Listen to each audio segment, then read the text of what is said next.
എൻ്റെ അനിയന് 16 വയസ്സേ ആയിട്ടുള്ളൂ. ഇവൻ്റെ ഒരു അശ്രദ്ധ മൂലം ഇവനൊരു ആക്സിഡൻറ്റ് ഉണ്ടായി. അപ്പോൾ അത് ഇവൻ്റെ തലയോട്ടിക്കാണ് അത് ബാധിച്ചത്. 7 മാസത്തോളം നമ്മൾ ഹോസ്പിറ്റലിന് പുറകെ തന്നെ കിടന്നു. 1 മാസത്തോളം വെൻറ്റിലേറ്ററിലായിരുന്നു. ഡോക്ടർ നമ്മൾ കൈ ഒഴിഞ്ഞതാണ്. നമുക്ക് ആദ്യത്തെ സർജറിക്ക് നമുക്കൊരു 6 ലക്ഷത്തോളം ഡോക്ടർ പറഞ്ഞതാണ്. പക്ഷേ എന്നാലും ഡോക്ടർ പറഞ്ഞു, നിങ്ങൾ ഈ സർജറി ചെയ്തിട്ട് കാര്യമില്ല, അവന് കിട്ടില്ല. ഇവന് ആക്സിഡൻറ്റ് പറ്റിയ സമയത്ത് ഞങ്ങൾ ഇവനെ ഐഡൻറ്റിഫൈ ചെയ്തത് ഇവൻ്റെ കയ്യിലെ ടാറ്റു വെച്ചിട്ടാണ് ഞങ്ങൾ ഐഡൻറ്റിഫൈ ചെയ്തത്. കാരണം ഇവൻ്റെ മുഖമൊക്കെ അത്രയും എൻ്റേർലി ഡിഫറെൻ്റ് ആയിരുന്നു. ഇവന് നമുക്ക് കാണാൻ തന്നെ നമുക്ക് മനസ്സിലാവത്തും കൂടി ഒരു ഫാമിലി ഞങ്ങൾക്ക് പോലും മനസ്സിലാവുന്നുണ്ടായിരുന്നില്ല. എന്നിട്ട് നമ്മൾ എമർജൻസി സർജറിക്ക് കയറ്റിയ സമയത്ത് ഡോക്ടർ പറഞ്ഞു, ഇവന് കിട്ടില്ല, ഇവൻ്റെ അവസ്ഥ വളരെ മോശമാണ്. കാരണം ഇവൻ്റെ തലയോട്ടിക്ക് 2 കണ്ണിന് 2 കവള്, ഒരു താടിയല്, പിന്നെ റൈറ്റ് ലെഗിനാണ് ഇവന് പറ്റിയത്.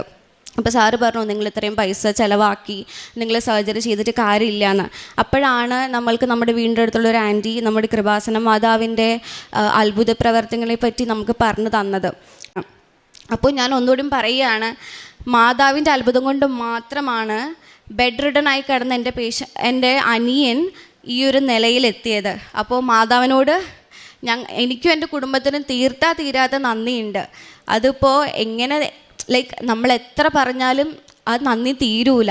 ഞങ്ങൾ ഇപ്പോഴും മാതാവിനോട് കടപ്പെട്ടിരിക്കുകയാണ്. ഇപ്പോഴും ഞങ്ങൾ വിശ്വസിക്കുന്നുണ്ട്, ഇനിയും ഞങ്ങളുടെ ജീവിതത്തിൽ മാതാവ് ഞങ്ങൾക്ക് കുറേ നല്ല കാര്യങ്ങൾ, ഞങ്ങൾക്ക് ആവശ്യമുള്ള നല്ല കാര്യങ്ങൾ മാതാവ് ഞങ്ങൾക്ക് ചെയ്തു തരും എന്ന് ഞങ്ങൾ വിശ്വസിക്കുന്നുണ്ട്.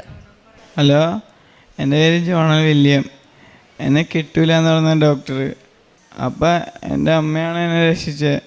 എനിക്ക് വേണ്ടി ചികിത്സയ്ക്ക് അമ്മ താലിമാല വിറ്റിൽ പണയം വെച്ച് എന്നിട്ട് എന്നെ നോക്കി.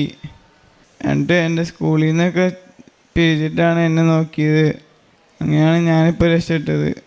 അയ്യോ, ഒരിക്കലും ഈ മാതാവിനും മറക്കരുതിട്ടാരും. ഈശോനെ എപ്പോഴും ഞാൻ രാത്രി ഉറങ്ങണതിന് മുമ്പ് പ്രാർത്ഥിക്കൂട്ടാ. എല്ലാവരും പ്രാർത്ഥിക്കണോട്ടാ. ഈശോനും മാതാവിനും നന്ദിട്ടാ.